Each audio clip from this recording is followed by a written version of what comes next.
The meeting will come to order. Would you lead us in prayer? Let's bow our heads, please. Our most gracious and heavenly Father, we thank you for the opportunity you gave us tonight to come together in your midst. Father, we just pray that you'll guide us and lead us and give us the knowledge that we need to carry on with the county.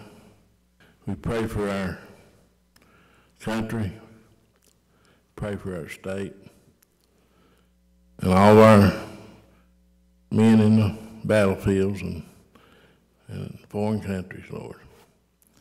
And we just pray for our employees that you'll keep your hands on them and guide them and lead them and direct them in the way they need to go. And Father, we just thank you so much for forgiving us for our shortcomings, Lord. And we pray that you'll be with the families, Lord, and bless this meeting as we go into session. Father, we thank you for everything and ask all this in your name. Amen. Thank you. The meeting will come to order. Roll call, please. Judge Daskins. Here. Magistrate Anderson. Magistrate Compton. Here. Magistrate Murphy. Here. Magistrate Robinson. Here. Magistrate Dotson. Here. Magistrate Varney. Here. All right. Leo, will you lead us in the Pledge of Allegiance? I pledge allegiance to the flag of the United States of America and to the republic for which it stands, one nation, under God, indivisible, with liberty and justice for all. Yep.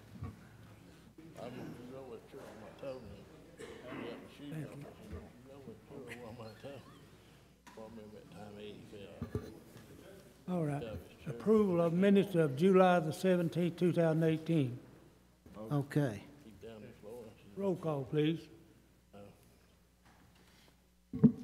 Magistrate Compton. Yes. Magistrate Murphy. Yes. Magistrate Robinson. Yes. Magistrate Dotson. Here. Magistrate Varney. Yes. Judge Daskins. Yes. All right. For approval and discussion, a presentation by Jimmy Dale Sanders, Pike County Pride Coordinator. Jimmy, would you come to this over there? Yep, thank you. Good afternoon, Judge and Magistrates. We come here today, the Pride Board, in appreciation for what the court done for us. We were just about broke, but we don't waste money, and we make it go for us. We can make it go, and we do everything we do for the benefit of Pike County, and we appreciate y'all's commitment to give us this little donation you give us.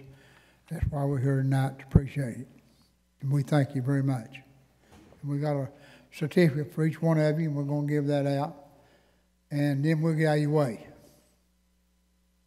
Who's that pretty lady you got with there, Jim Dale? This is Marie Childers. She's the youngest girl in the courthouse. All right. And Betty Brown and Janet Newsom. Betty's our secretary. You didn't need to be told that. She's our vice secretary. And she's our vice chairman. And Kent was here yesterday, but he had to go back to take some place off his face. So we thank everybody. That's the first Republican in Pike County. I thought I was, Bobby. You know what the Bible says, ain't many enter in, that's the Republicans, ain't many of us. A whole lot more than they used to be. Let's go down in front. You're welcome. Come on, guys. Thank you. Thank you. That's pretty nice. What? I think they're going to take a picture. Oh, they want to take a picture? Yeah. Are you all gonna go down front, or did they just give them to you? Okay. You want me to go out down and get in front of with them, huh? Are you taking a picture? Okay.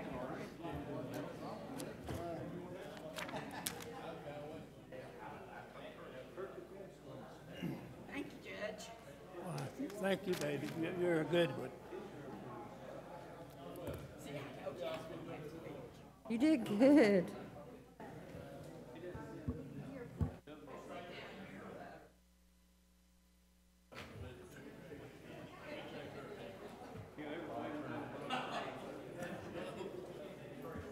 Herbie, we're not gonna get down front too. You go ahead.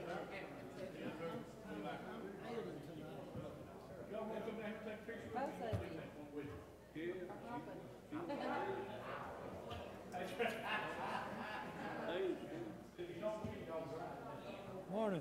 How you doing, Bill? Pretty good, sir.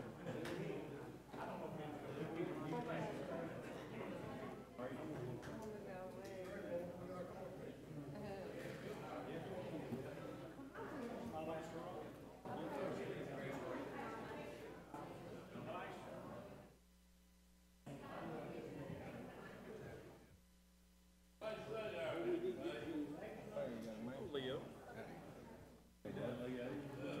Come on, Frankie. Don't do pictures, Ken. I don't do pictures. Why? I try to let people keep their cameras unbreakable. You might as well. Yeah. You doing good? It was this morning.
Canada around Sydney or Canada?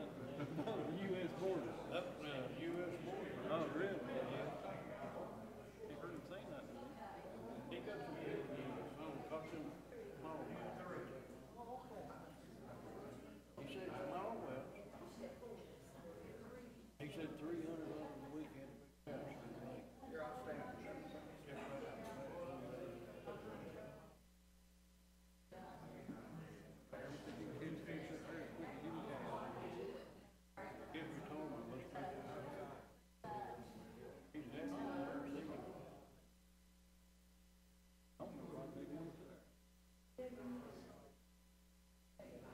They like that parrot.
JJ?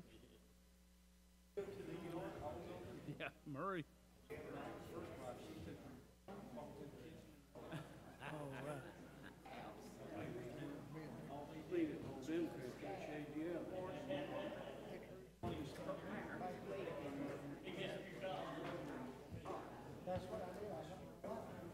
All right. Telework's update.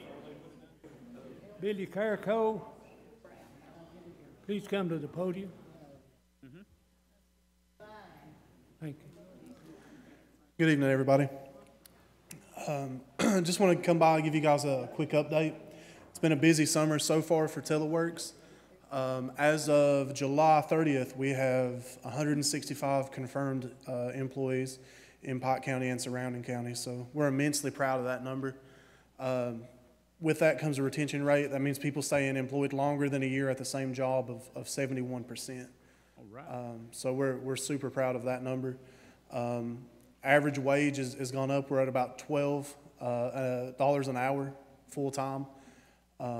Seeing a lot of different companies come into the county. We've hosted several.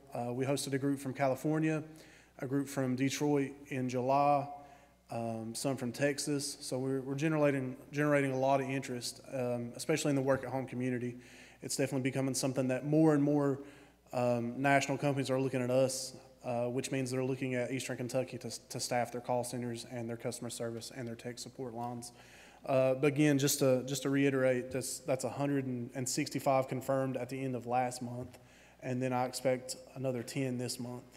So we're hoping by the end of the month we'll be at 175 is my projection. 200 by the end of the year, I would say is a pretty feasible goal.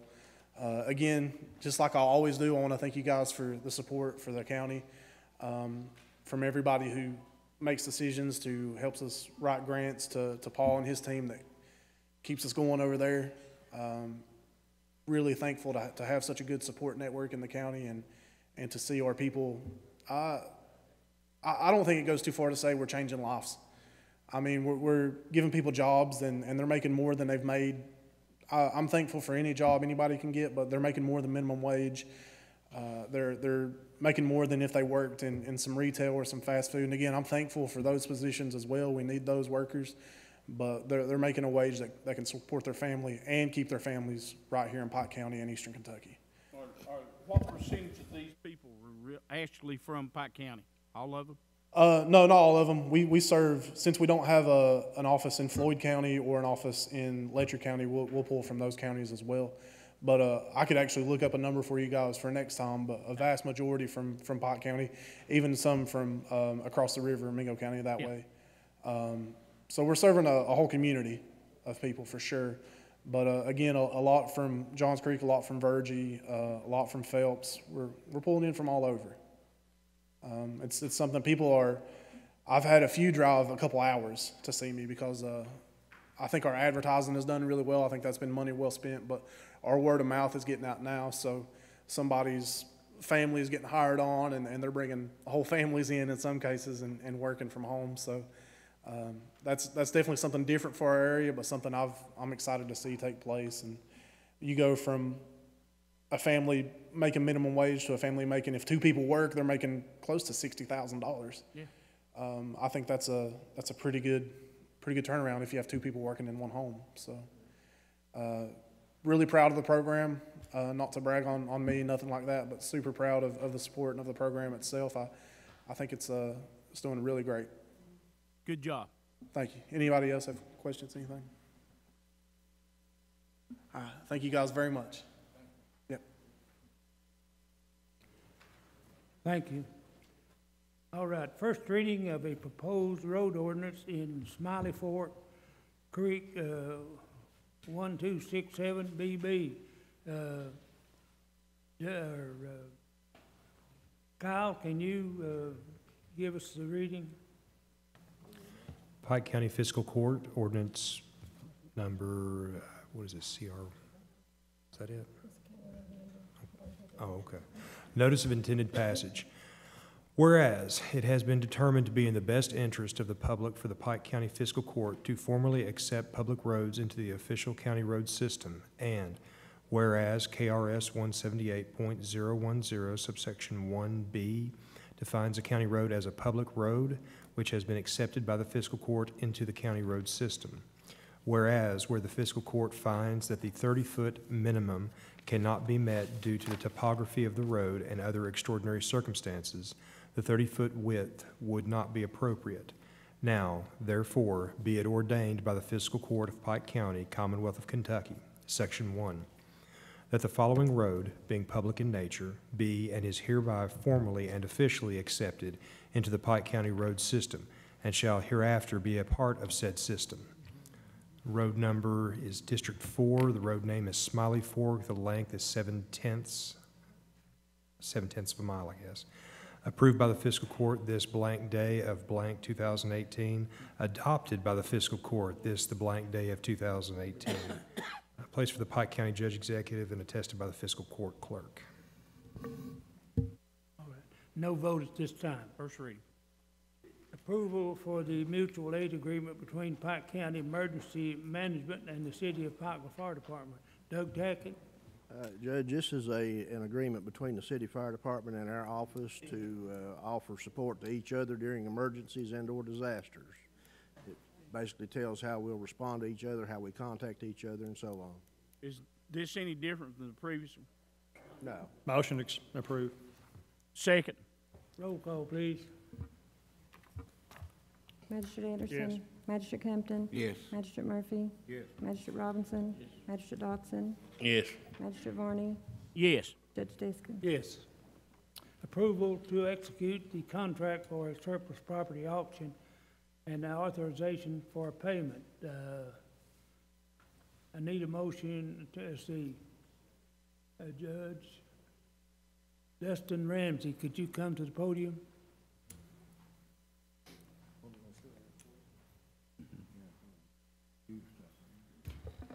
Judge, before he gets up there, we've scheduled the auction for next Saturday, which will be the August 18th.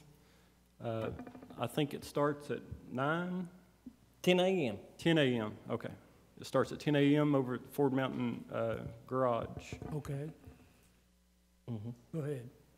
Well, this is the first time I've ever been here for, last time y'all called me, asked me to do an auction. I came in, spoke briefly with you. We soon made an agreement, and I went on shortly thereafter and hustled to get the auction ready. Didn't have but, I think it was 12 days. Last time I done an auction, I believe the last auction we done was $143,000 and some change. And we had 497 people registered to bid that morning. So, but if any questions, I'm really not sure really what to say here, but if you got any questions for me, you ask me and I'll answer them. I don't know of anything other than the other time you had the auction over there, it worked well. It did. It did. And we're ready for this one. Well, I really appreciate the opportunity to do this again for you. I really worked hard last time. I know I haven't ever told you guys what I did last time, but I was 23 years old when I first come here. It was my first big break. And I drove for 19 hours straight, and anybody that I seen that had a garage or a piece of equipment, I would stop and I would hand out brochures. And we gathered a lot of people that morning. We were supposed to start the auction at 10 a.m. last time, but I believe Jeff might remember. We had to wait till I believe 11:27 exactly. I think we started the auction because there was so many people there, and hopefully we can double it this year. So.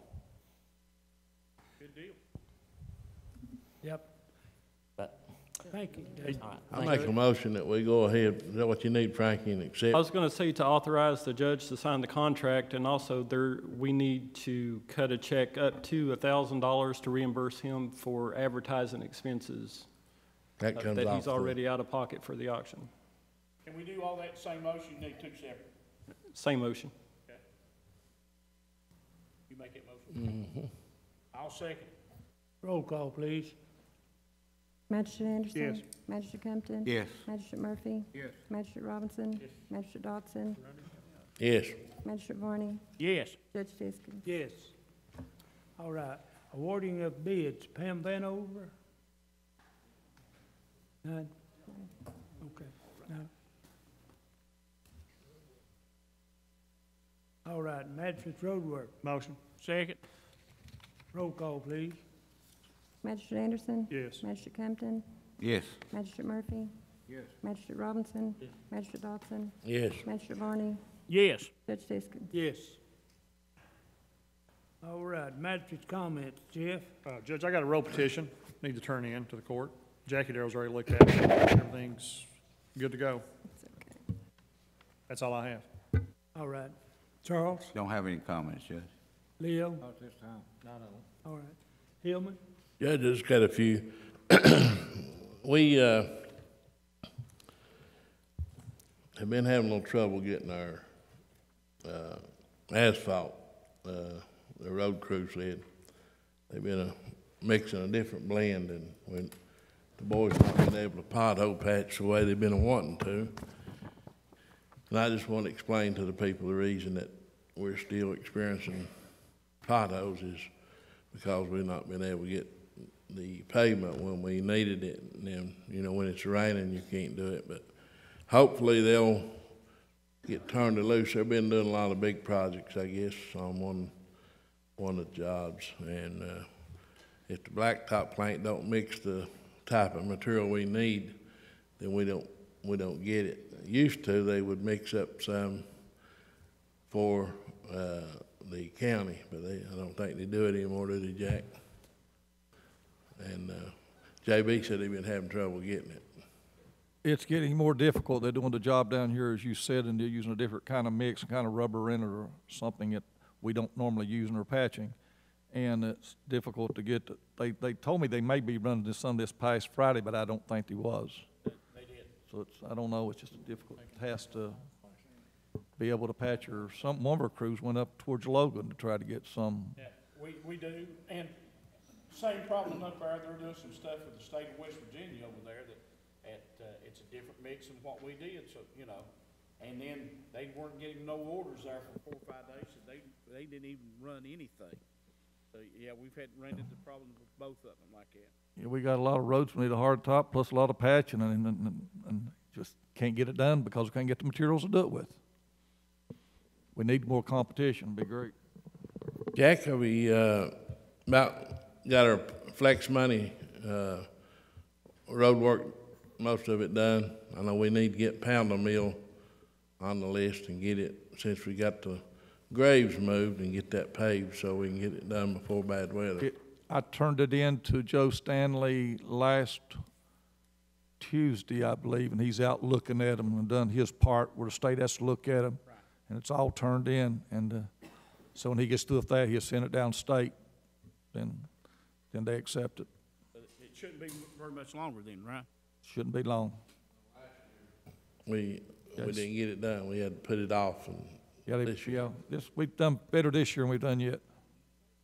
And sound system, Jenny, over at Half Hill McCoy Park, have you been able to find out what's going on with that? Their play is supposed to start this month, I believe, isn't it? Okay, after we talked about it and I told you we could get some money to help pay for it and everything, I called Branham Production to make sure that it was ordered on time so that would not hold the play up. He told me it was already ordered and paid for by the extension office. So from what I gather, it should be, it'll be ready, and it was already, it brought to our attention, a couple of court meetings ago. It was already ordered. It was already ordered, because I did follow up, and it was already ordered, and he said it'd be on time. Thank you. Judge, I've got a few more things, but I'm gonna wait till Pete Runyon does his presentation. We've been working on our river trails, and we'll talk about that a little more when he gets up and does his presentation. That's all I have. You have anything? Just a couple of things, Judge. Again, going back to the asphalt and pothole patching and stuff, we're running into that problem that we can't get the mix, right? And we were going over toward Logan, West Virginia, close to Logan, and we've used them before in the last few years to do that. They're doing the same thing. They're doing a special mix for the state of West Virginia on some things, so we're not getting too much from them. I think we got one load from them in the last 3 weeks. We maybe got 2 loads from over on our side then. So it's people. I just tell people be patient. That we're going to do it when we can. You know, but yeah, we get to work maybe 2 or 3 days out of a month so far on it. And the other thing is the Pride group is here, and you know, and I'm real proud to be associated with that Pride group. Those people there, the endless hours that they put in, they donate their time and stuff, and every now and then somebody will pat them on the back, but that's about all they get out of all of it. But I thank you all, and I'm proud of you for the work that you do. Our senior citizens. I think Lisa Evans from the governor's office came up and checked her rubber grant. Paul, she came over to Belfry, took some pictures there. She liked the rocks that the senior citizens had put out there in their little bed and stuff. So, you know, that's I'm always proud of that, and I'm always willing to toot the horn of the senior citizen, no matter where they're from in Pike County, but they're at Belfry especially. You know, but they do a great job, and I'm really proud of them too. School will be starting here, I think, the 14th, I believe. Let's remember that. It's slowed down for them school buses and the first few days and stuff till we get adjusted to their route and they get adjusted to our routes and stuff. So let's watch out for those kids because that's the most precious commodity we have in this county and in the United States is our children.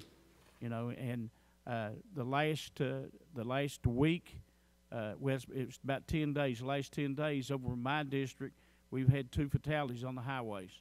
One person walking and then another head-on collision and stuff. And, you know, it's sad. My heart goes out to those families. My prayers go out to the families of those people and stuff that happened to. But it's out there. It's a real thing. It really is. So let's just be careful and drive carefully, cautiously. Thank you, Judge. All right. Public comment, Clerk McCoy.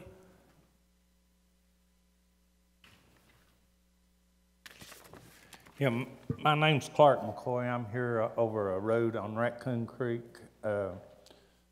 Johnson Heights. You all said you was gonna meet after the court last meeting and decide if there was anything wrong with you fixing a road that the road department damaged. I'm here to find out what your findings was. Well, no one has talked to me about getting together with anything. You was the one, Bill, that said you'd get together and decide if there was anything, any legal thing to keep you from repairing a road that the road department had damaged.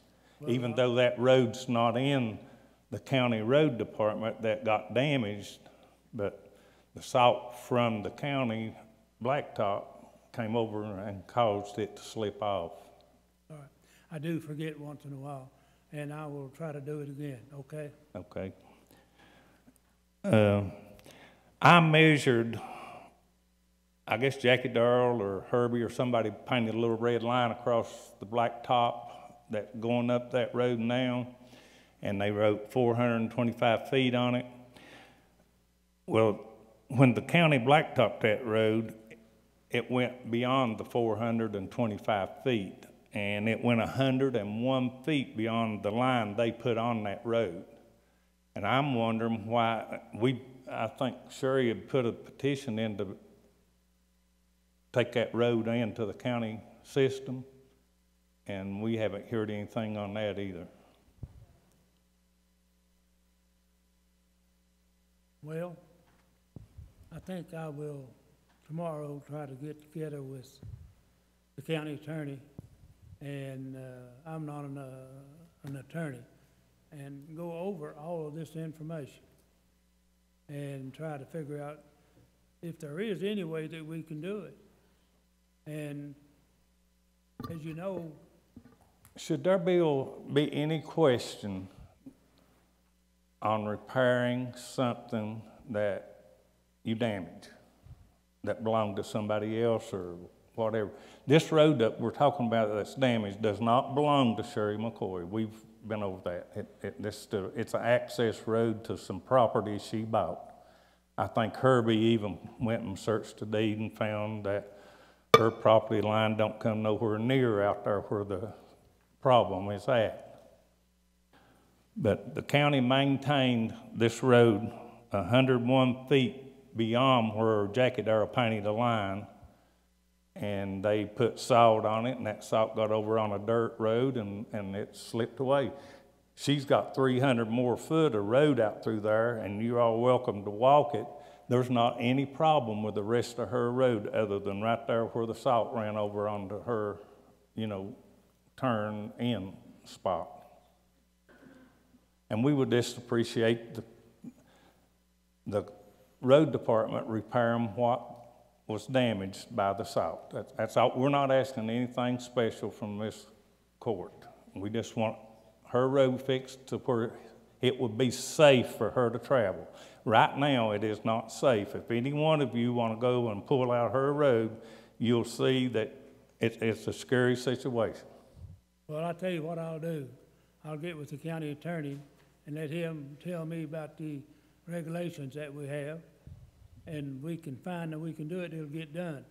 If we find no reason that we can, I have to follow the regulations. Okay, we would really appreciate that because she's been here, I think this is her 7th time, and this is my 3rd time, and we're at the same place. We don't know nothing,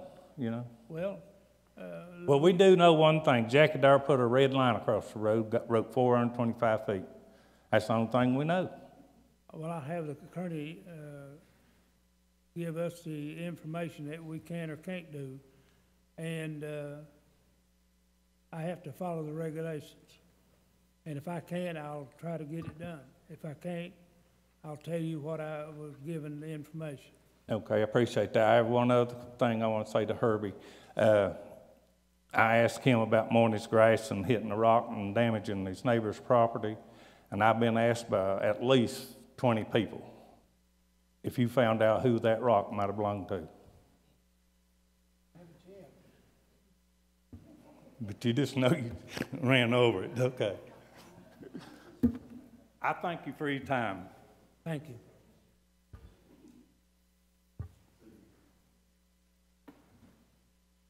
What's this lady's name? Hello, my name is Sherry McCoy. I live at 82 Johnson Heights at Raccoon Creek Road. And again, I come back again just to check and see has there been any change.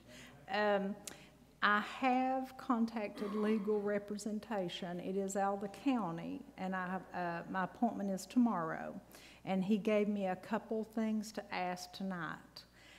He wants to know, I told him I brought paperwork over here in April. He wants to know, can you adopt the rest of that? A little hard to hear him. Who did you see?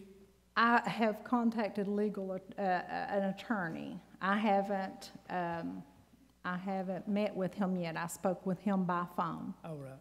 And he told me at tonight's meeting, he does plan on coming with the next meeting, according, I guess, to how today's go.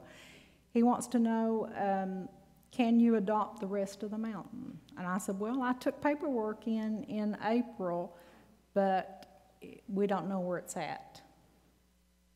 And, I got the other neighbors. I went and even paid to have it notarized. I got the other neighbors and everybody to sign it, and I brought it over.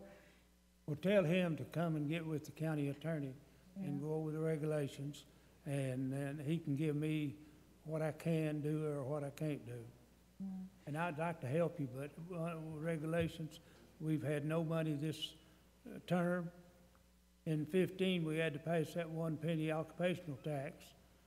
In 16, I had to borrow from Community Trust Bank for the county $2.5 million.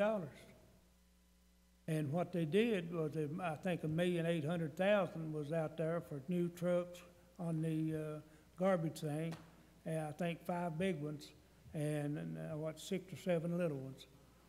And I was left to dig up the money to do that, which we didn't have.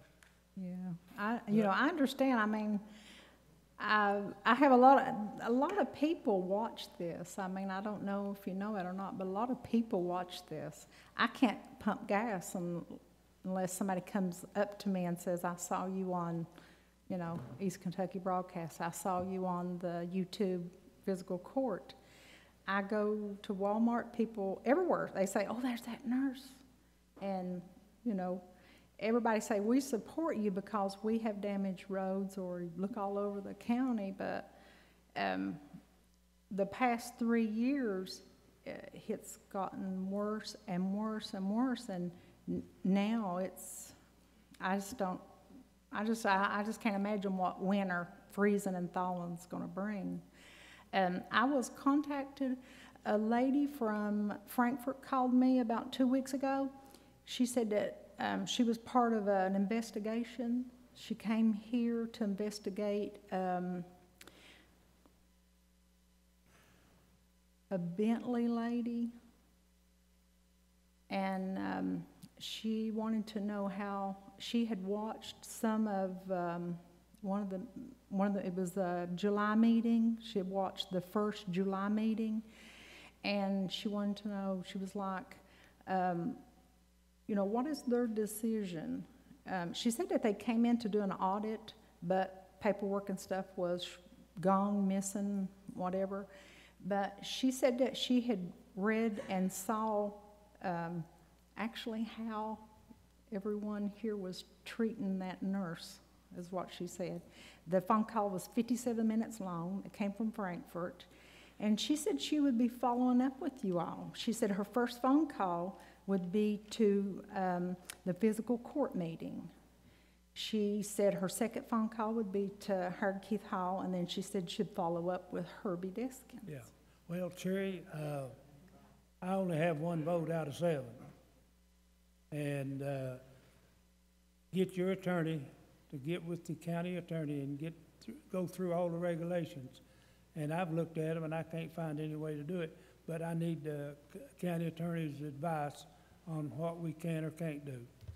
Yeah, well, I was thinking that at the last meeting, he said that we need to meet behind closed doors in the chamber and go over this. I thought that would have already, yeah, it was 2 weeks ago. I thought there would have been something. I mean, I've been coming here since April of 2018. I mean, I've been coming here for several months now, 4 months. Yep, I know. Well, just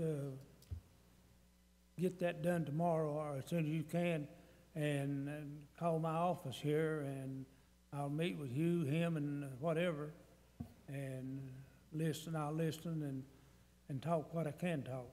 Okay, I appreciate that. That lady, have them call me, and I'll tell her everything that I She did. She when she called me, it's 57 minutes long, and she said, I just want to hear your take on it, what happened.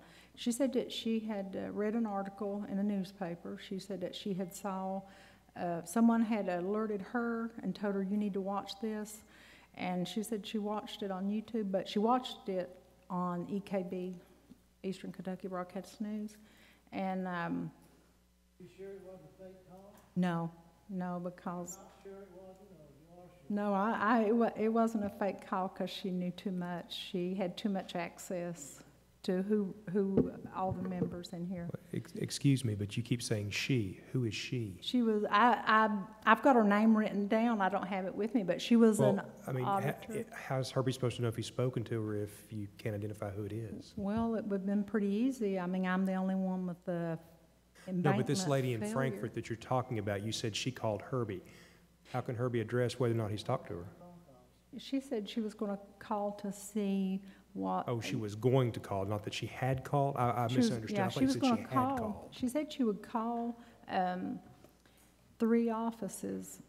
She said, I'll call the fiscal court. She had the names of the supervisor over the fiscal court, the courtroom reporters, I guess.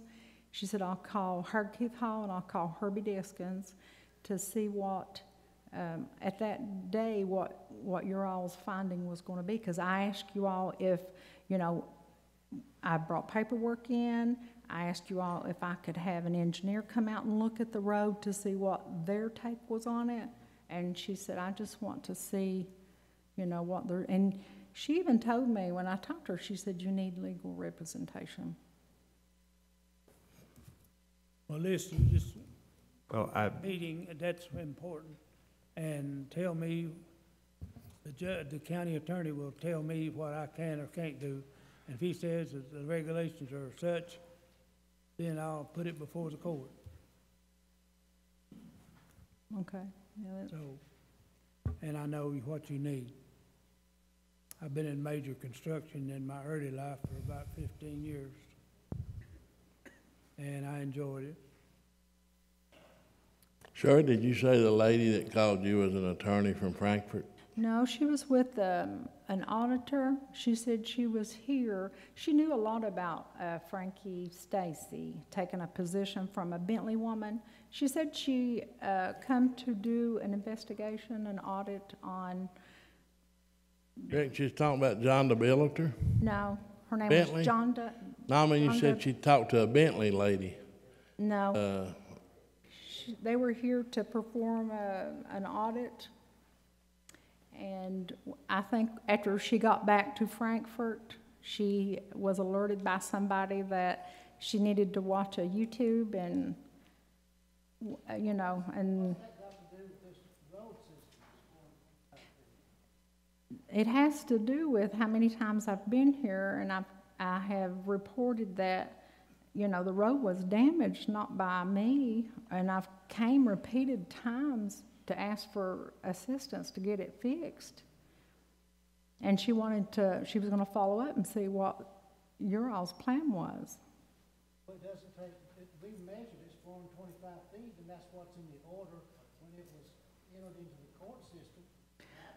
I don't know what's the problem, that I told you what your remedy is, and you can't take no for that. I can't take no, I won't take no. I sure won't, because I've never seen 425 feet until my first day in court here. I've never. With an order that signed, Judge Rutherford, that said it's 425 feet. Well, he turned in another application wanting the same 425 feet.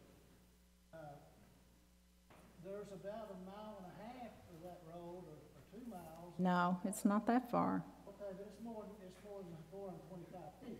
It's more than. Explain to you what happened. It's more than. There was employee made a mistake years ago and went beyond 425 feet, but there was never an order with a court extending that road.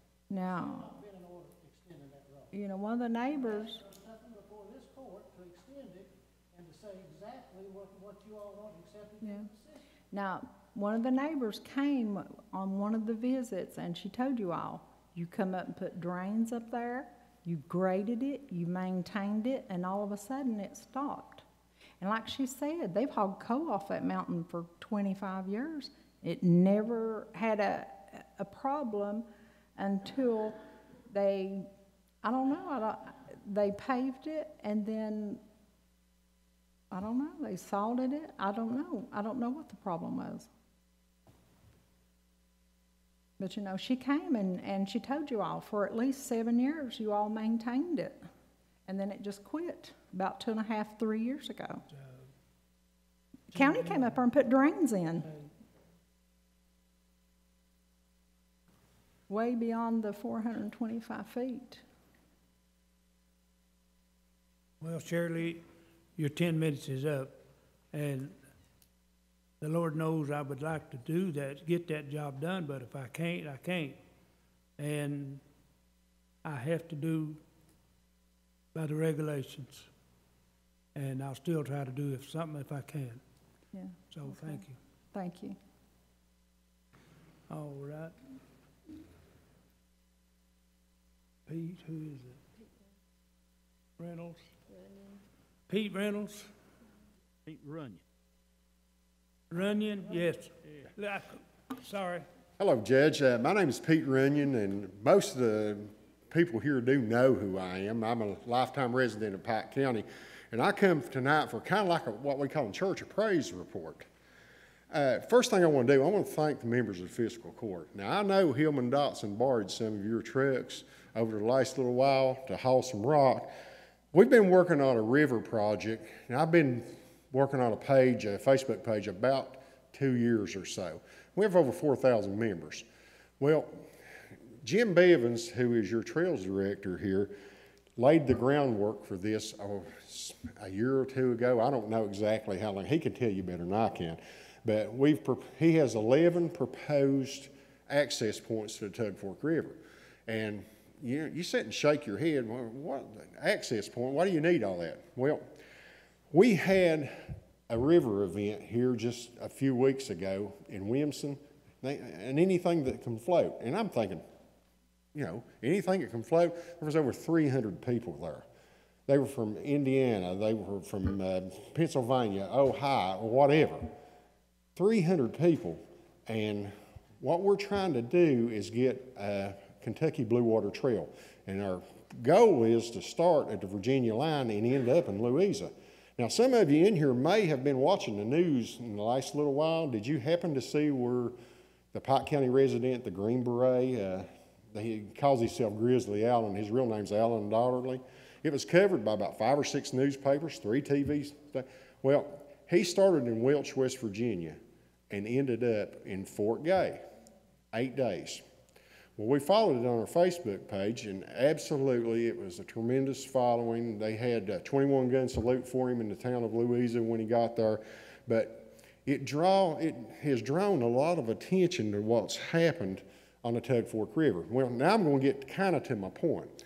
Mr. Dotson over there started at Knox Creek to upgrade a site that had been in there for years and years and years and work on it just a little bit. Well, Mr. Daugherty lives right there where they built this site. And I was just kind of wanting a ramp to the river where we could get in and out. I would invite you to go look. The quality of the Pike County employees, the work that they did there is beyond, listen, it's professional. That's the best way to say it. We're going to try to have an open house. I think we're trying to look at maybe the 25th of August around 10 a.m. And we're going to try to have a bunch of people in there for a kayak float. And if you put me in a kayak, which Mr. Bevins can tell you, I'm upside down. I just don't do that well. But I will be in on the float. And some of the things that went on, we had a ramp at Blackberry that had been in there for years. The county employees hauled the rock in there, have upgraded that. That is a site where we have showers there, we have a park. That is one of the most used parks in our county. And I didn't really realize that until I got to looking, and every time I go by, it's covered up with people. But I wanted to kind of go over a couple of things. We've got a map that starts in Welch, West Virginia, and ends in Fort Gay, Louisa. And the only thing that we've got on the map right now is the public sites that are on there that were before we started this work. There were only 7 of them. Now, that is something that we have to improve. And it's not just on the Tug River, but Mr. Dotson is almost got 4 of them going, and most of those are above Mate 1. Now, this has opened us up. We have got a ton of people kayaking on our river over there now and fishing.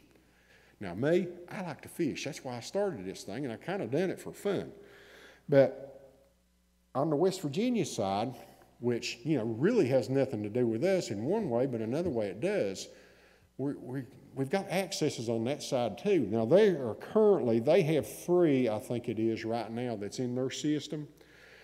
And the last one that we've got until you get to Louisa is at Warfield on the Kentucky side. Kermit, West Virginia is putting one in right now. I'm going to be working with the Mingo County Commission trying to get them to upgrade some of this stuff. Well, in the meantime, on the Blue Water Trail, which it gives you a lot of public exposure. Kentucky Department of Fish and Wildlife came in, I think a week and a half ago, and they started at Blackberry Park while Hillman's crew was there working. And they filmed the river, and they fished, they do everything. They're naming us a Blue Water Trail from that Blackberry Park to the South Williamson Ramp. Well, our goal is, they've promised to come back this fall. And our goal is to go on up to at least Knox Creek and really want to go to the Virginia line. And I think Mr. Bevins has been working on that, and he can tell you more about it. But anyway, they're going to come back. And this is going to open up tourism over on my side of the county in a big time way. Now, with tourism comes something else. Back on Christmas Day of this last year, we had a fatality on the river. And it was not in Pike County, it was in Martin County. But one of the things that come out of this fatality, a young boy, I think he was 7 or 8, slipped into the river and drowned. Now, while that's every parent's nightmare, another nightmare was they had no way of getting boats in and out of the river. It was something but to behold, at least that's what the people on my site said, a fire department trying to drag a boat to get it down into the river. And the river was up somewhat 7, 8 feet in that area. But could you imagine the anguish it would be on a family if we couldn't find a child that was in the river? So it's not just about recreation. It's also about safety. If we got somebody lost now that's kayaking, if we have a spill of some sort, if we have some kind of river emergency. So I want to encourage the court to please continue doing this. And Mr. Dawson, I cannot thank you enough. And Mr. Varney, whenever I've called their office and say, would you please clean the ramp down at South Williamson? Because when the water gets up, they listen, they're right on it. I can't ask for any better. Now, I want to touch just a little bit on the Leviza side over here. In the city limits of Pikeville, I think they've got, 5 ramps, Josh? They've got either 4 or 5 concrete, really, really nice. It's fine. They can have swift water rescue. But you know what? When you go from Elkhorn City down to there, there's not much. So, we really need to be looking at what we can do because, with all the people that's on the river now, you may have some sort of emergency and everybody look around and say, why can't we get in the river? So I want to encourage you to do that. And I think from the last one here in Pikeville, it's 28.5 miles to the very next one in Prestonsburg. Now, I have met on the West Virginia side with all the towns along that river. And Mr. Bevins has too, and we're working with them to try because, we're a community. And I would encourage you to do the same thing on the Leviza and Russell Fork to get with Coal Run. I think Coal Run's got something in the works right now. To get with Elkhorn City, to get with Prestonsburg, Paintsville, Louisa, because this tourism that's involved in this is absolutely something it's going to help us in the future. We all know the coal economy is going down a little bit, but this is something that we can rely on. Now, again, I want to thank the county employees and the foresight this court had to be working over on my river over there, what I call my river. It's Tug Fork River. Now, I don't mind taking a question from anybody if they've got one. Pete, I'd like for you to tell the court how many people you've been having show up at your meetings for the Friends of the Tug River. You've been having in Williamson and Matewan, and who these people are that's coming to show us what Tug River is really about. I want to thank you for that because I'd forgotten that. We had our first meeting. There's a lady called Christy Cornett Bailey. She's the National Coal Heritage Area on the West Virginia side. She's kind of like our Big Sandy ad, but she's over 13 counties. She called me. She said, look, I can help y'all. So we had a meeting back in December, and I think Magistrate Varney was there, I believe. And we had representatives from Evan Jenkins' office, Hal Rogers' office, Big Sandy ad. But to make a long story short, we had 110 people at the Matewan Depot, the replica museum there. And I'm telling you, it was overflowing. That's another thing. I can't thank our friends on the West Virginia side enough for what they've done. But the thing that came out of this meeting was we're working together with West Virginia and Kentucky, Pike County, Martin County, Lawrence County. We had people all the way from Louisa there. The second meeting we had was in Williamson. We had 150, was that about right, Hillman? I think that's what they said. We had the Commissioner of Fish and Wildlife from Kentucky, the DNR Director from West Virginia, and I think this may be the first time those two were ever in the same room together. But both of them come up and pledged their support, and I found out during one of these meetings that kayaking and it's one of the biggest family events that there is. It's one of the fastest growing family things that there is. Now, me, like I told you, I just like to fish. So that's my part of it. But we've also got people now that's starting to rent kayaks to offer shuttle services. We've got a couple campgrounds on the West Virginia side that are being built. And, you know, that same thing can happen here, because I think we own some property up on River Road, the county does over there, and I don't know about in the South Williamson area, but there's places that can be done, you know. Pete, Hillman, are you familiar with all this, what's going on? Yeah, I know pretty much what Pete's saying. I know you're going to tell him his 10 minutes is up, but you know, it's hard to explain everything that he's wanting to tell us in 10 minutes. So maybe, you know, we can move on with it, Pete. And I just want to thank you. And another thing is that this project didn't start yesterday or a few days ago. It started back some years ago with Summit Engineering doing a study on the Tug River. And we've got the plans that they had planned out for us. And, you know, we're just now getting to put all this together with the Friends of the Tug River showed us the need that we had to do the river trails. And I think, you know, that on the 25th, I believe you'll have a good crowd there. Well, I want to leave you with just a thought. Okay, there's over 4,000 members on our Friends of the Tug Fork River Facebook page. Josh May here has one on the Devise and Russell Fork. He's just got started. There's a lot, but we have had so many people from out of our area. Look, where can I stay? We're working on an interactive map right now that's on the site where we can add all these things and whatever. But I've had a bunch of people tell me they no longer go to the New River and spend a week to fish. They stay right here. I've got people coming from the New River down here now. And I know you sit and shake your head, but no, I mean, it's true. We're keeping our own money here, plus we're bringing money from out of town here. So we've got a ways to go, and I know we've got problems on the river, but you know what? I'm staying positive. And again, I want to thank you guys for what you've done, and I hope we continue to do that. And I also hope that Josh on the Leviza Fork over here, and you can do something maybe to help there. So if you don't have another question or anything, I'll step down to as you say, my 10 minutes of fame are up. Thank you, Pete, for all your information. Thank you, Pete. We'll look into it. I'd like to go over there and fish to them. They tell me the smallmouth over there is 6 or 8 pounds. My best one is 23.5 inches that's on the side. Wow. That's pretty good. So anyway, thanks to the court, and I appreciate your time. Thank you, Pete. Sandy Runyon is one of my political friends for a long time.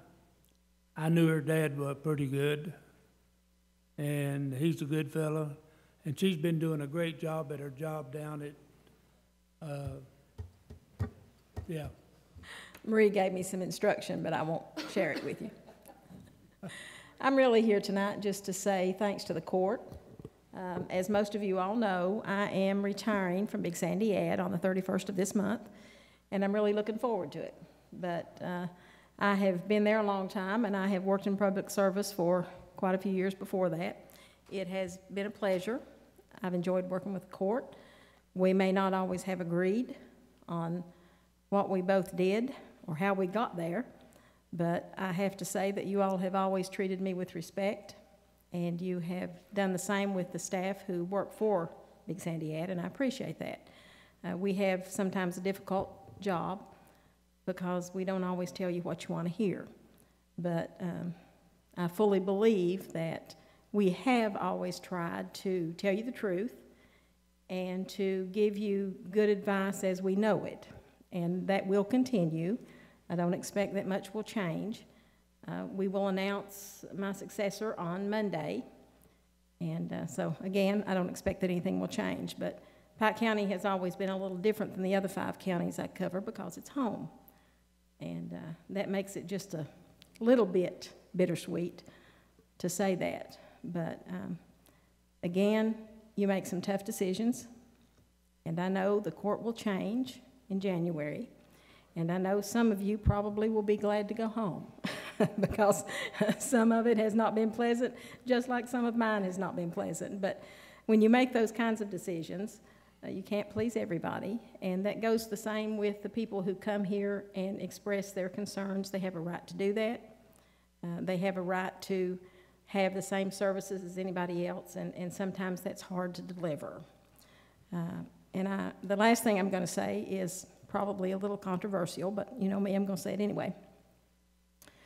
Word on the street, to me, since I am leaving public service, is that there is some rumor that you all bit the bullet on the occupational tax and took the flack and the heat for all of that, which you did.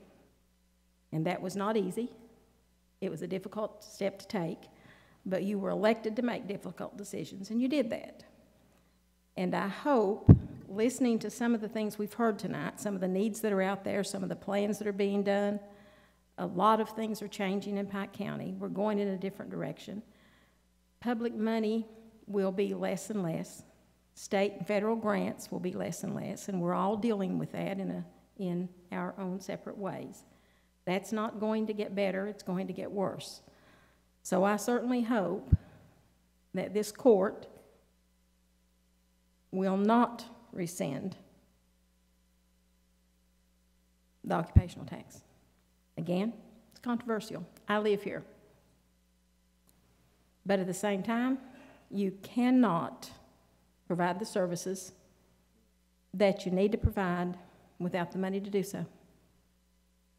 Now, I'm a taxpayer, and I'm a Republican, and I don't like taxes. But at the same time, I want my services just like everybody else does. So, again, a lot of people are going to disagree with me, and I know that, but at the same time, you have to have money to provide services. So I say that I implore the people of the county to think about that, because it is tough. Again, I don't like paying taxes either. But I work in that business, and it's nonpartisan. What I do is nonpartisan in all 5 counties. And some of the other counties have had to make that same tough decision. Now, some of my friends are going to be really upset that I've got up here and said this, but it's the truth. You have to be able to pay for the services that you provide. So I would implore the public to work with the administration we have now and with the new administration toward a plan to spend those dollars wisely. And who knows, I may be back up here complaining too, but it is what it is, and you have to have money to operate. So, again, thank you all for allowing me to do what I've done in this position for the last 18 years. And thank you for showing me the respect that I have expected from all of you, and I can honestly say you've done that. And lastly, I'll invite you to a party. We're having a going away or a retirement party or whatever you want to call it. We're going to have 2, one at the Mountain Arts Center on August the 28th, and then we're going to have another one here in Pikeville on August the 30th. So everybody's invited. I won't change my mind, and I'll still say the tough things, but I would implore everybody to think about those things when you're moving forward with your daily life, and when the garbage truck comes to pick up your garbage, and when the road department comes to fix your road or to work on your road, even when you disagree with them, as you have every right to do, I would implore you to think about the dollars that pay for that. Your dollars pay for that too.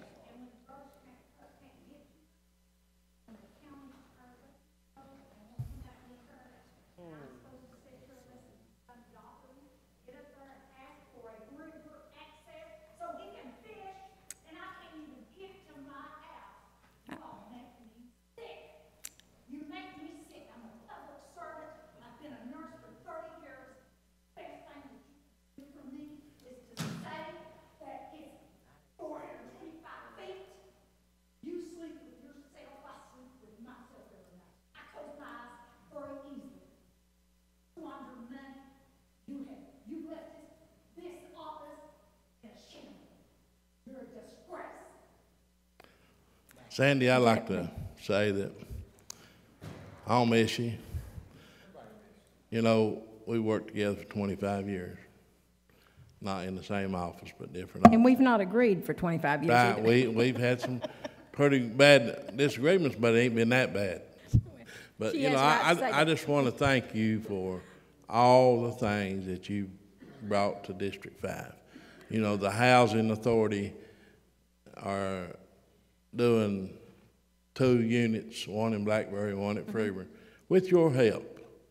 And the cabin that we are using over there on Blackberry, that was you and your help.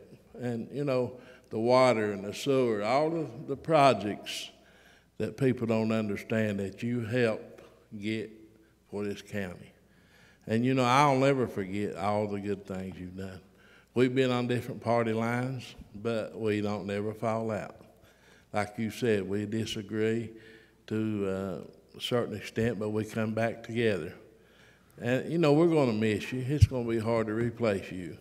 And I just want to let you know from the bottom of my heart that I've enjoyed working with you for the last 25 years. I appreciate those comments, Hillman, and I can say the same. But it is, again, things will go on just as they have been. Pike County will not lose any work from Big Sandy Ebb because I'm not there, because that's what we do. And Right. that won't change. The staff does that, and they'll continue to do that. It's just somebody else will be leading that effort. Sandy, I'd like to thank you very much for all the work you've done for the 5 counties and the area. And you've been a great worker and got a lot done. And I appreciate you so much for what you've accomplished, and I thank you. Thank you, Judge. Sandy, Thank I'd you. like to thank you as well. I don't know who your replacement's going to be, but they're going to have some big shoes to fill. Yeah. It'll be just fine. Hey, Sandy, thank you. Thank you for who you are. Thank you, Bobby, from one pirate to another. And that showed up in the work that you accomplished. It really has. Thank you, Bobby. Yeah. Thank you. Sandy, I've got one more thing. You know, I forgot. Pete got up and talked about the river trail, but you were the one that helped get that started with a study from Summit Engineering back, 20 years ago? I can't remember, but yes.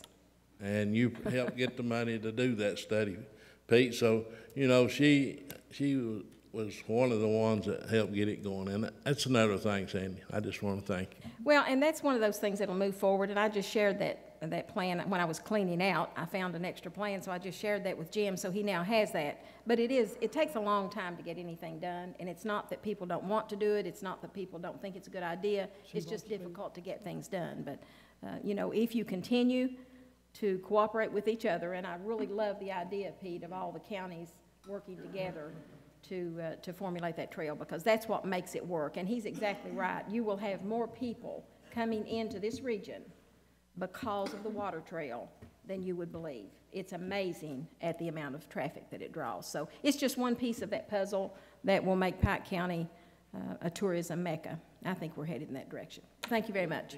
Judge, Go ahead. I would just like to say that Sandy has really helped with the senior citizens program in Pike County, and she's always been there to help us with no matter what happened. And I just want to thank her too and tell her I'm going to miss her. She's my buddy. Thank you, Diana. Thank you. Thank you very much.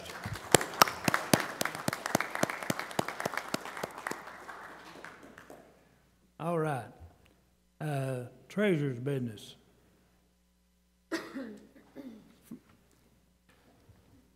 Authorize any necessary transfers and interfund transfers to pay the bills, payroll, health, life, and dental insurance. Motion. Second. Roll call, please. Magistrate Anderson? Yes. Magistrate Kempton? Yes. Magistrate Murphy? Yes. Magistrate Robinson? Magistrate Dodson?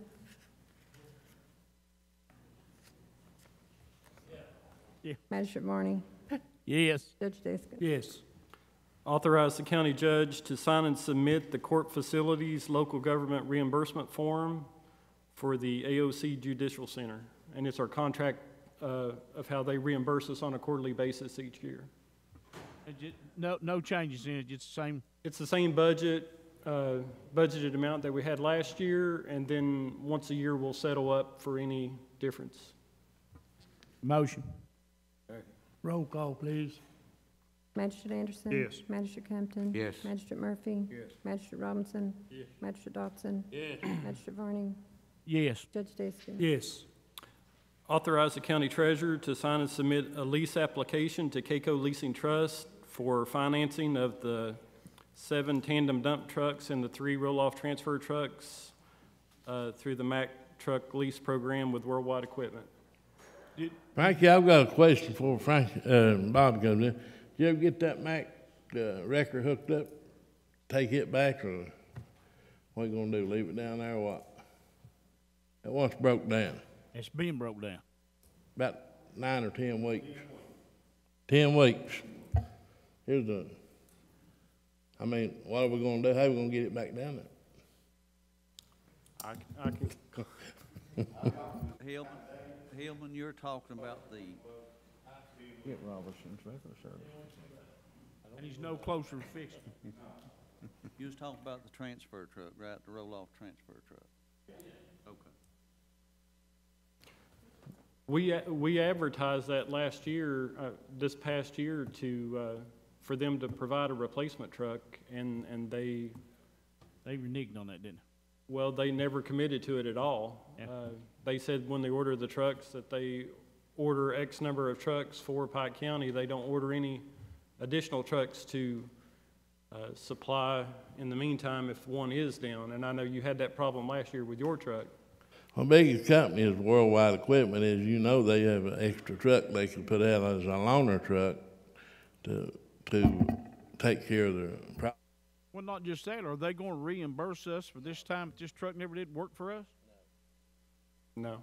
Well, we need to change that contract. I mean, if they give us a product and there's normal wear and tear on it and we fix it, that's one thing. But if it's going to be down 3 months, why are we renting the thing?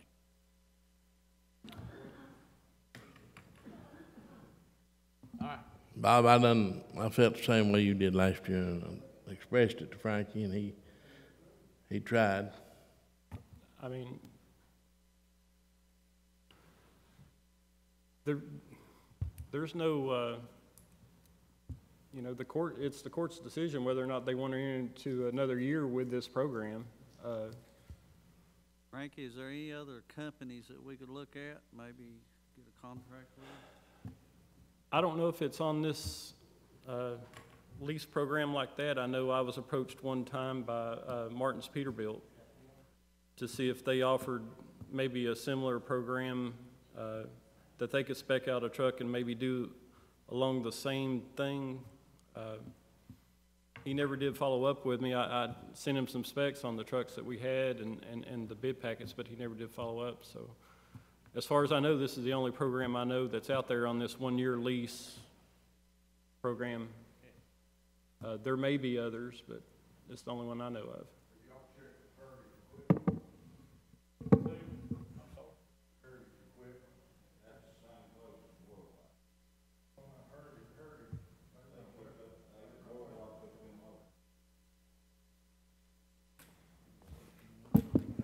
Well, I have a thought on it, but we probably need to discuss it back there with pending litigation. I mean, we can specify again to. I'd say if you don't renew the contract, then that'll specify a little bit better for them. What will we do? Well, we've got a lease for about $1.5 million on those 10 trucks that normally when we take them back to auction, we pay that lease off. And through the year, we pay semi-annual interest payments. So like twice a year, we'll pay the interest, and then when we sell the trucks, we'll take the payoff of the trucks to pay the lease off. So we either... Pretty good the last couple of years of that, haven't we? What's the cost, Frankie? Around $100,000, $150,000 a year to lease them? Last year was our best year ever on them, and I think the dump trucks actually made money. I know we lost something on a little bit on the roll-off trucks, but even counting the interest and everything, I think it was less than $100,000 to lease all 10 trucks last year. JJ, what did they tell you about getting a truck back to Alabama?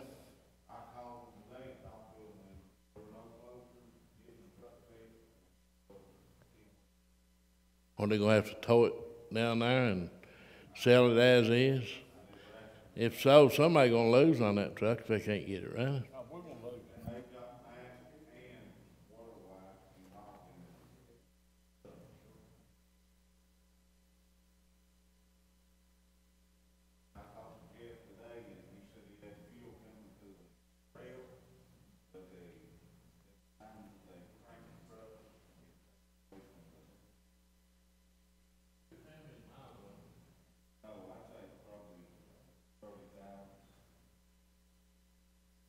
But we've got the lease on the 10 trucks, so we either sell the trucks and pay that lease off, and if you don't buy 10 more trucks back, then you're 10 trucks short.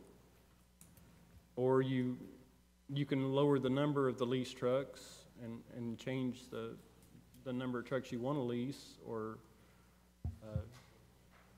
maybe we could try to search and try to find a different company that does it. But I mean, if these trucks are going to go back to the auction, I think they moved that auction date back another week, so I think it's around the 18th now, not the 11th like he told me Of last this time. month?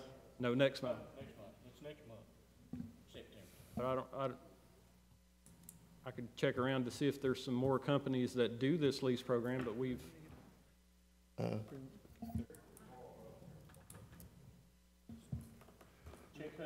You'll make a motion that we. I can't hear you. Carl Hubbard?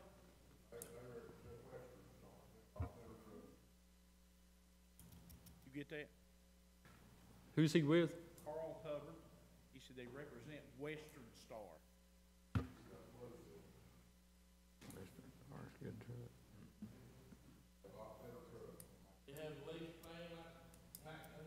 See, that's the problem, whether they offer this lease purchase program.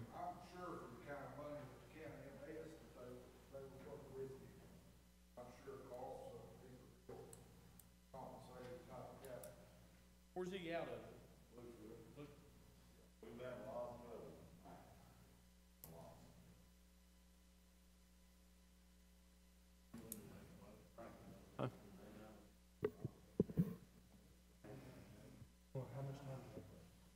September? Frankie, can we take these back and sell them and then make a decision on whether we're going to renew the lease, or does it all go hand in hand? We would still need to go ahead and do this lease package and go ahead and get the financing in place, just in case. Well, this is just giving us authorization to borrow the money. Whether we go with Mac or if we go with another company, you're still going to have to borrow the money to buy the trucks. So this is just authorization to borrow the money. When we actually bid the trucks and award that bid is when you're actually commit to Mac to buy those trucks. Yeah. When are we taking those trucks back now? You could push it back another week, so it would probably be around the 8th of September. They have to be there at least a week prior to the auction date. So we got roughly a month, but we don't need to wait up to the 30 days and say yay, nay, or something like that. But then you're going to run into the problem of who's going to have 10 trucks in a month. Because that's the reason they've been selling really well at auction, is because the demand on them went up here lately. The flooding and stuff that went on through the south. Right. I'd say the way the business is right now, a company would like to sell, a lot of companies would like to sell 10 trucks, or at least 10 trucks. They tell me, Frankie, that those trucks has been made specifically for Pike County, and they're gonna be sitting there. And if they sell them to somebody else, it takes so long for them to make some more trucks, they say they just don't have any. So one thing we need to look at, if you allow the deal to slip by, we may end up without any trucks. But I do agree with what the magistrates is saying. You know, we don't need the trucks if they ain't gonna run and they're sitting there. Well, I mean, you've got whatever amount of time that you can do without the 10 trucks till they build. I mean, somebody's going to have to build these Do they know trucks, how much that money many they've of them. cost the county with that truck being set in 10 months? Or 10 weeks, I mean? And on top I of guess that, Bob can give you a figure. It's probably way up there that we've lost.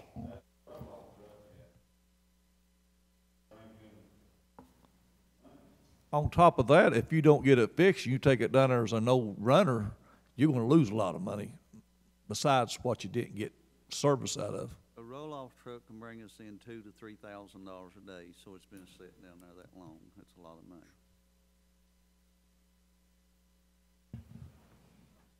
Well, But I mean, I know he gets 3 roll-off trucks, and he's down 1, but what's he gonna do in the meantime if he's down all 3?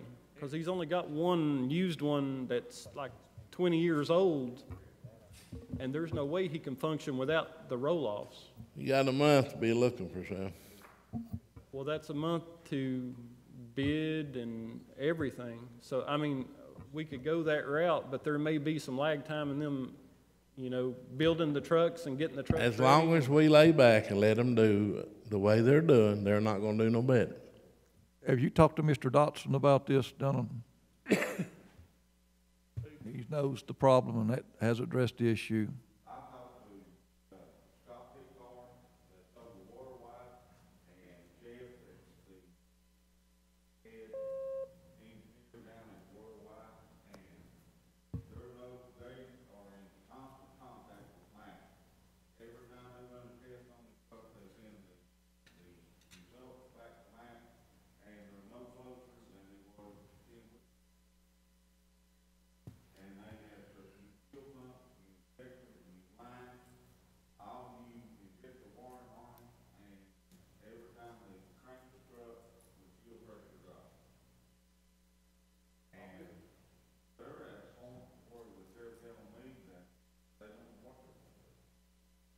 Won't you just It's junk hard to it believe a out? big company like that can't figure the problem out.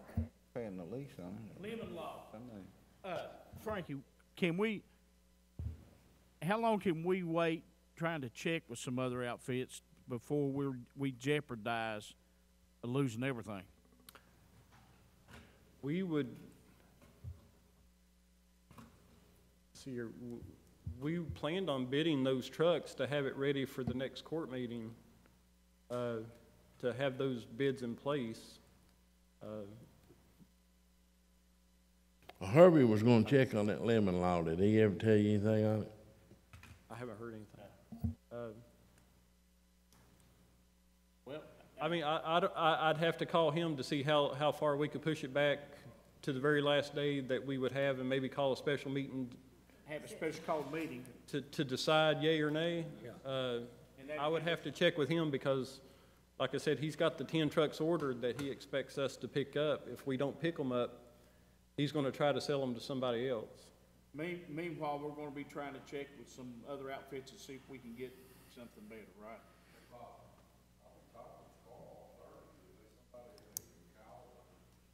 He needs to call Frankie.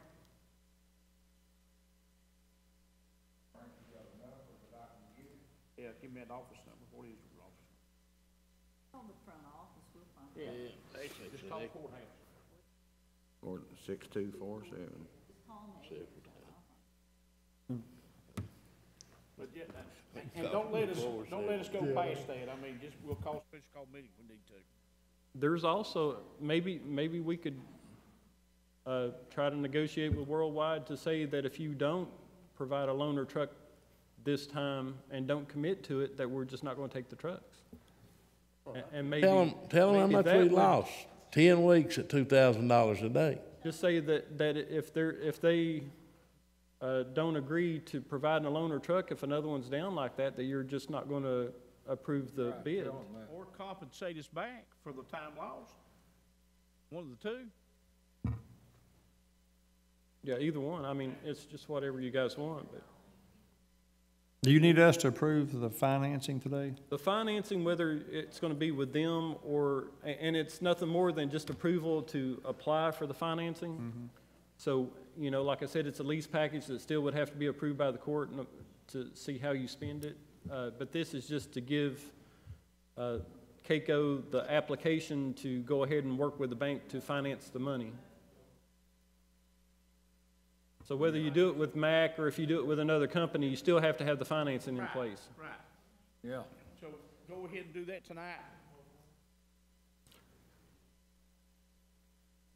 I can go with that.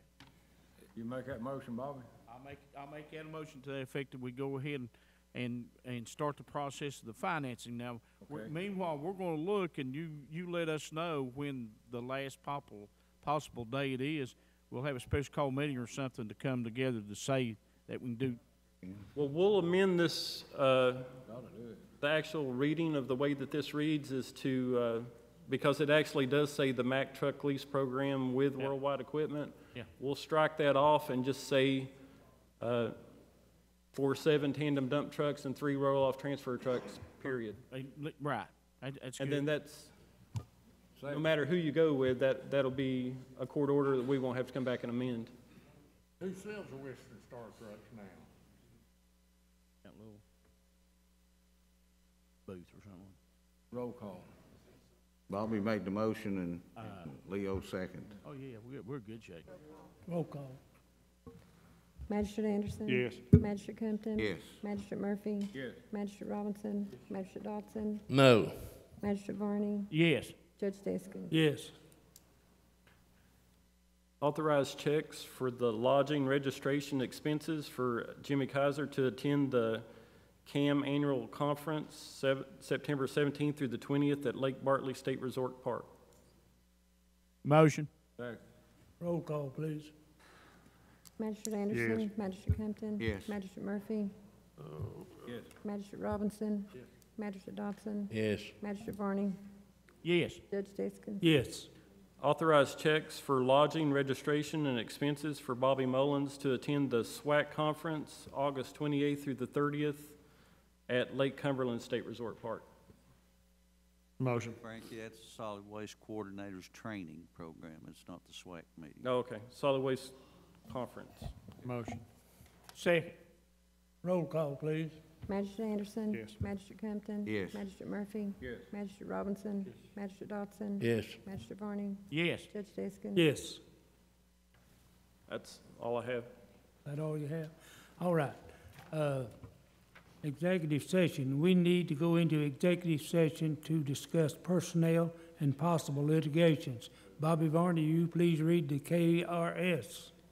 Yes, sir, Judge. At this time, I'd like to make a motion that we do go in executive session in accordance with KRS 61.810, paragraph C, discuss proposed or pending litigation, and paragraph F, to discuss specific personnel. Roll call, please. Magistrate Anderson? Magistrate Compton? Yes. Magistrate Murphy? Magistrate Robinson? Magistrate Dodson? Yes. Magistrate Varney? Yes. Judge Deskin? Yes. We'll be in recess for a few minutes.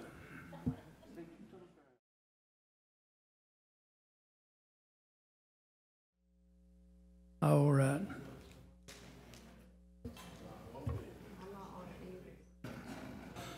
All right. The meeting will resume. And all right, it's commissioners and directors. Jackie Darrell?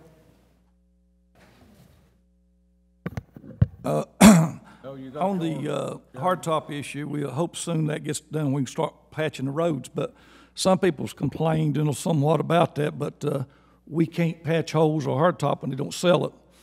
And they was putting it in when we were working that boat ramp over in District 5. But that will serve a great purpose for our area in the future, and recreation may be our future. And one thing it wasn't said that we need to compliment is, I can't thank the coal company up there around Woodman that give us some rock, but the group down in West Virginia down there, CAM, they give us a lot. Some people saying we was wasting our money on buying that rock. We didn't buy that rock. They give us that rock and give it to us free. All we had to do is furnish the labor and the vehicle, the truck.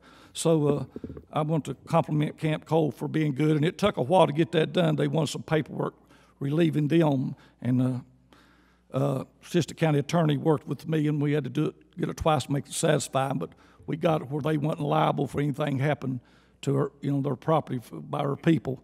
And then they went ahead, and it took a little time, but we got it done. And that's going to be a big help to our people in the area. Now, everybody don't agree on many issues, but most people would think that's a good thing. So I want to thank the deal there on that coal company helping us out and keeping the expenses down on that. Thank you. Jack, I want to clarify a little bit on that. You said that boat ramp at Blackberry, that was washed out by the flood, and they were able to get some FEMA money. Paul's already met with them, and they're going to pay for our labor and the rock that was hauled in there. I mean, that was a FEMA project that was involved in the last flood that we had over there and washed the ramp out. I don't believe I mentioned that, but there's several of them we're working on. I was mostly thinking about the Woodman deal. But no-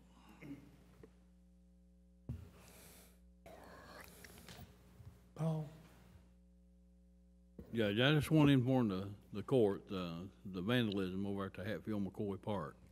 It ended up costing us about $20 to fix that. There was no vandalism. There was an inside door pushed in, and we repaired it. About $20 we took it. The power switch, or you get a lock on here, remember it was. Yeah, the power, yeah, that's what cost locking the power box back All up. right, good. And the speaker that was laying down in the picture was taken, the speaker that was laying down in the floor, that was taken down, I guess, by Branham I to didn't see what it. was all wrong with it. That besides the PA system, you know, that's just the damage to the building, you know. Good, Paul. Doug? Bobby? No? Judge, I have a couple of things. Okay. I do have an insurance update for you, and I will be quick about it. Is your mic on? Yes, it is. Okay. As you know, our fiscal year ended on 6/30. That is our policy period year, so we started a new insurance policy period 7/1. I do have the loss runs in, and we did have a very good year this year. As I told you, from July 1 to December 31st, we had $100,000 in losses already accumulated. From January 1 to June 30th, we had 19,000. So they dropped tremendously. Now, that does not account for adjusted losses, which is your medical only, which I'm getting ready to get into that. That is just a raw number. As you'll see up here, we do have it by policy period, and you can see the green is us and the yellow is what is our expected losses. As you can see from 15, 16, 16, 17, we were well above our expected losses. In 17, 18, we came in at 93,385. That is our medical only. That is the adjusted for medical only losses. So we are well under our expected losses. Now, what does that mean? Let's go ahead and skip that one. If you'll look at here at our loss trend, that is straight down. Now, that means we have some points that's going to come off our E-mod. I estimate it to be anywhere between 15 to 23% is what you'll see a reduction in the premium. So right now our current premium is $756,731. Our estimated premium for next year is $579,699. That will be a total savings of $177,032 back to this court. If everything was to hold true as it is today, and we didn't have any open claims, that number would be much more. We would actually be approaching about 194.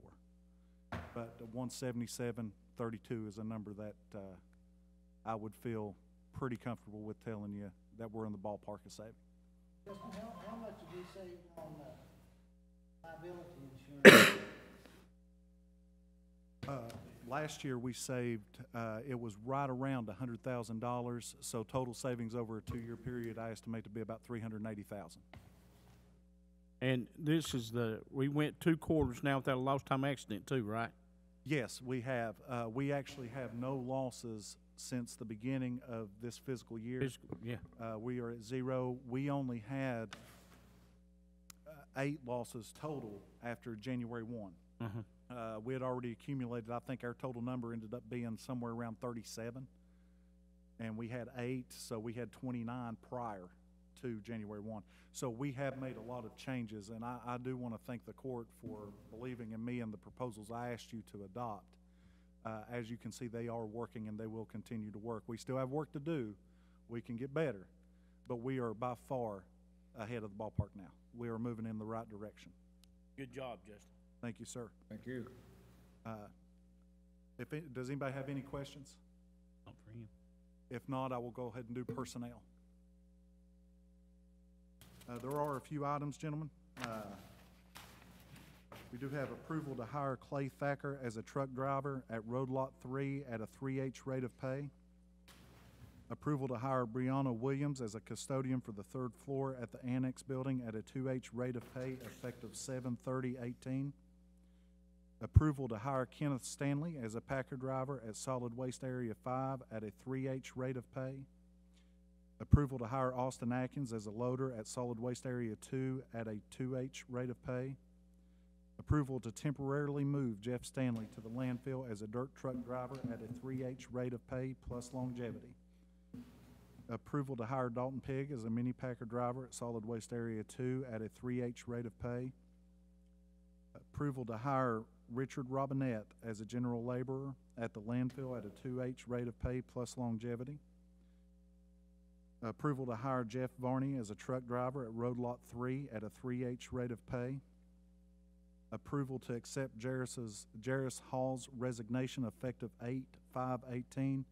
At this time, I will yield the floor to Deputy Judge Deskins. Approval to hire Shannon Hall as an administrative assistant, 3A rate of pay. Approval to move Justin Maynard from 3A rate of pay to a 4A rate of pay. I think those are Well, recommendations. that will save, when John Doug was there, his salary was $70,000. And,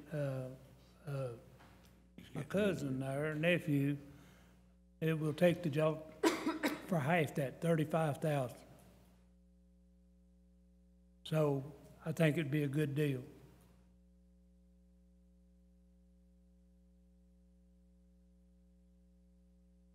Judge, I think what he was recommending there was go ahead and give Justin a raise and hire the hall lady.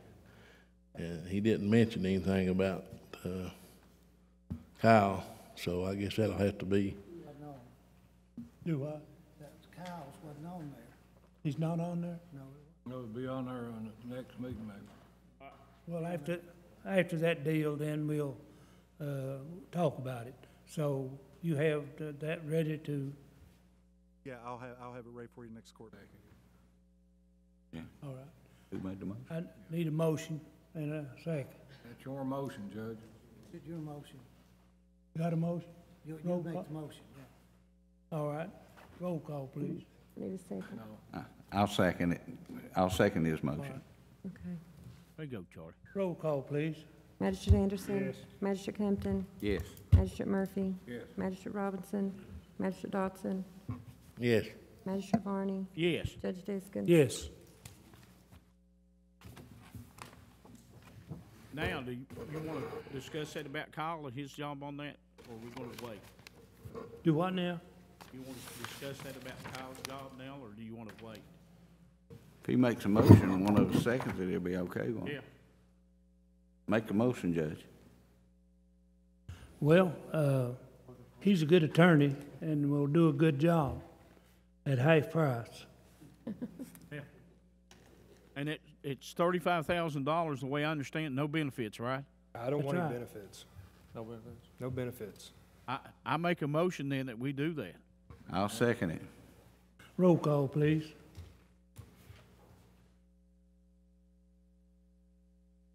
Magistrate Anderson? Yes. Magistrate Compton? Yes. Magistrate Murphy? Yes. Magistrate Robinson? Magistrate Dodson? Yes. Magistrate Varney? Yes. Judge Deskins? Yes. Thank you. All right, is there any other thing anybody wants to bring up? Because we're about ready to, One thing, Judge, I think Scott Sykes had asked me to look in on a fire hydrant up there at his place, I believe. And you know, I found out some things. There was some things I already knew, Scott, but I found out some other things about it. They had a fire up there. Now, they were real careful that they did not accuse any fire department, but they said somebody come and opened up that fire hydrant and broke the stem in it. But they didn't report it to nobody, the water department, nobody, and just let water run. And then a neighbor called and said there's water shooting up. And they go up there and the stem is broke to be repaired. And that's when they took it out, okay? That's what happened to the fire hydrant. It didn't work anymore. But in all that, and this is something maybe Doug can help clear up for me too, is that we do not have fire hydrants. What we have is, they call them what, blow-offs? Flush out plugs. Flush out. Flush out. And that's what they are. But I think some insurance companies are letting them use them as a hydrant to reduce the insurance rate, aren't they? Yes, they do, but the water system itself is not designed for firefighting. Yeah. But fire departments can hook to hydrants and use the water to fight fires with, even though it may not provide the pressure and the flow that they need. Yeah, there's got to be a certain pressure on it at all times. The flow's got to, and we can't do that with our system. We just can't do it. But they do have these flush outs. They let the fire departments use them to fill their tanks up for training. They fill their tanks up and stuff when they do have a fire and stuff. So we're using it. It's being used, but that's what I found out. Now, again, they were real careful, and I tried to press it. I said, well, who done it? They don't know who done it, but they said what it was, and I took the liberty to talk to Charles Maynard and some of the guys over in my district, and I said, tell all the fire departments in their training that we all come together that they can open that thing all the way. They can open it up all the way, but they can't do too much. They'll break it, and when they break it, we're down one, and that's basically what happened there, Chuck. No, and they won't repair it for free. Now, some of the masters had some money in their fund to replace some fire hydrants and stuff, and I don't know if Ken had any. That's in your district, isn't it? I got $1,400. And that might be enough to fix that. But let me tell you, for a new one? Water outfit, we give them them fire hydrants. They won't go by and blow them out and clean them cleaned out, and they get full of rocks. They let all that stuff build up at the bottom. I think they should blow them out every so often. That keeps them from freezing up. Well, it was my understanding they done that, Kim, but I'm sure that you're right there, but it was my understanding they did that. There one up there in my garage. You ain't never seen it cleaned out. There one up there above my house. I've never seen it in. I'd say you go and turn 10 on, and 5 out of 10 won't work. Yeah, well, you're probably right there too. Sure. Whose job are they saying it is to take care of it, the fire department or the Mount Water? This is what in the letter that he wrote me. Let me just read this letter to you. It said, we install flushing devices during projects for maintenance of the water system. We are not a fire protection district, but we do allow the fire departments access to flush hydrants for firefighting and training purpose, but do not guarantee they all will work throughout the system. I would say we have several thousand in the system that we use when needed to flush lines for water quality purpose. Specifically located hydrants that are requested by residents for insurance purposes or other reasons must be paid for by the resident or through funds allocated to the masters for that purpose. The district will maintain hydrants that are necessary for system maintenance and will respond to complaints by fire departments or residents of broken hydrants as time allows. However, system maintenance and repairs take precedence over hydrant repairs. My understanding is that local volunteer fire departments track where all hydrants are in their area for ISO certification purposes. I hope this will answer your questions. That's what I got from, I guess that came from Roy Sires. Yes. Doug, what do you say about it? Well, the fire departments, most of them will go out and flow those hydrants to see what kind of flow rates and pressures they get out of them for their ISO. And they keep a record of that, don't they? Huh? They keep a record of that, don't they? Yes, they keep a record of that when they flow those because they've got to show it to ISO when they come in and do an inspection. Mm-hmm. And they do report, or most of them do report faulty hydrants. Sometimes they're fixed and sometimes they're not. It depends on funds availability. Yeah. So they're the ones that flush them out. I believe they go to the same ones every time they check for pressure. They probably do. Some of them might. Yeah, especially if it's good pressure. It depends. A lot of time they go to the hydrants that are on the bigger lines because they'll have more flow and more pressure. A lot of the hydrants are on small lines and they won't get the flow they need out of those. But in the case of a fire, they could use that to fill They the tank can use up. it, yes. Does that help you, buddy? Yes. Yes.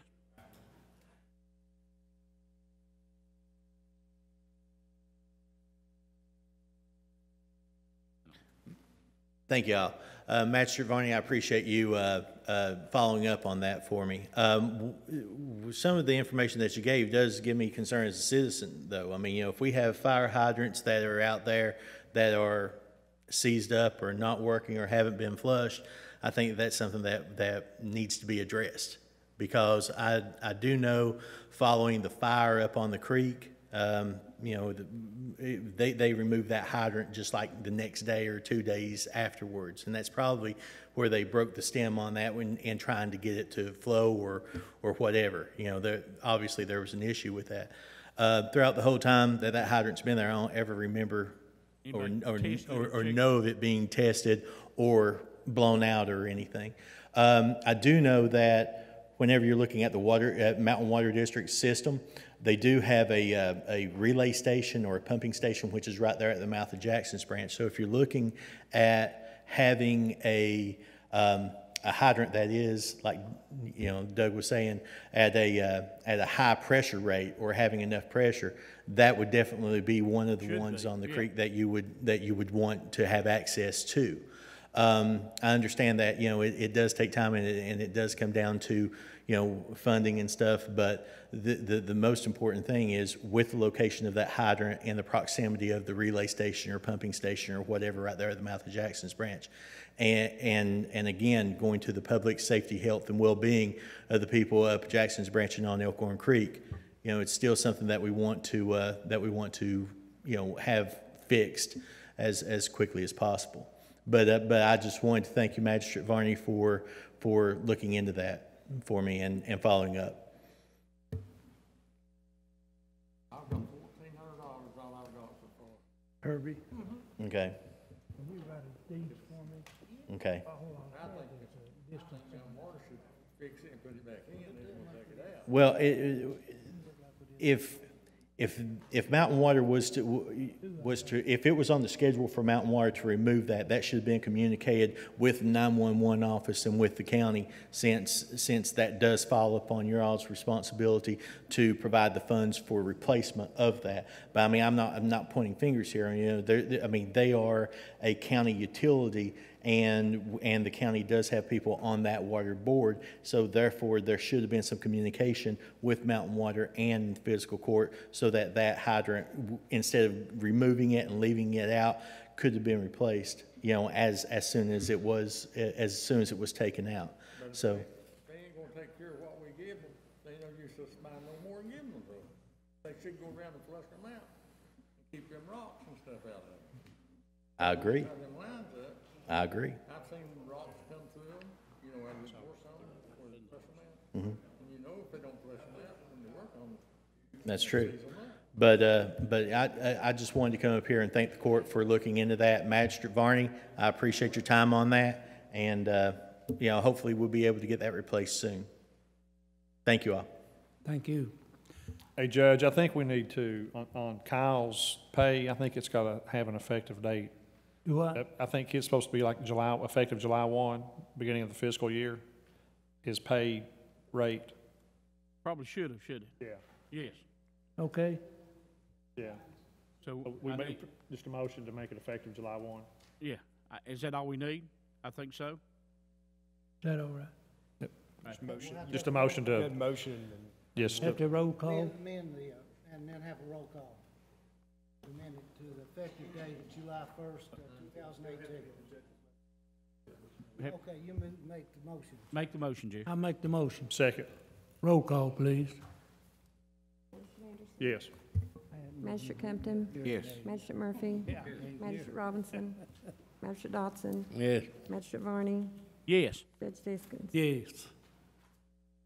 Judge? Now. Judge, we do need to amend one thing on personnel. We need to amend the Breonna Williams hire. It should have been read to be approval to hire Breonna Williams temporarily as a custodian for the third floor at the annex building at a 2H rate of pay, effective 7/30/18. What do you recommend? We need to do that. You need a motion? Yeah, I need you to make the motion for that, Judge. Need a motion? It's your motion. Your motion. I'll make the motion. Effective 7/30? Yeah, effective 7/30. Okay. It's changing it from a full-time hire to temporarily have. Okay, all right, all right. Did you make the motion, Judge? I made the Yes. motion. I'll second. Roll call, please. Magistrate Anderson? Yes. Magistrate Compton? Yes. Magistrate Murphy? Yes. Magistrate Robinson? Magistrate Dodson? Yes. Magistrate Varney? Yes. Judge Deskin? Yes. All right. You want any motion to talk? You want any? You need anything? Judge, I've got a few dates we need to talk about. It looks like we're going to try to do the open house ride for the Knox Creek ramp on Saturday, August the 25th. It'll start at 10 o'clock. We'll probably have a registration maybe starting around 9 o'clock. But that'll be on Saturday, the 25th of August, with the river conditions permitting that. On that Sunday, the 26th, that's our makeup date for the bass tournament that we were doing out of the Williamson area. So 25th for the float at Knox Creek, the 26th for the bass tournament. In September, 21st, 22nd, and 23rd, tourism is doing the Half Hill McCoy Festival. On Sunday, the 23rd, we're going to do the fall ride. We're calling it the Tour de Feud 2.0. And it'll be the fall ride of the bike race that we did with the marathon there back in the spring. Hillman, we're also maybe looking at doing a side-by-side ride on possibly that Friday, maybe that Saturday, depending on what else they have going on that day. That'll be the middle of September. What's 2.0 stand for? The second one. Okay. And then we'll probably do a 3.0 if we have a third. All right. So, in October, the Half Hill McCoy Power Sports folks would like to do another open house promotion and do another side-by-side ride like we did back in June. That one was really successful. We had a lot of folks from out of the area come to that. Really good feedback, and they'd like to do another one. So right now, it looks like the tentative date for that's going to be Saturday, October the 3rd.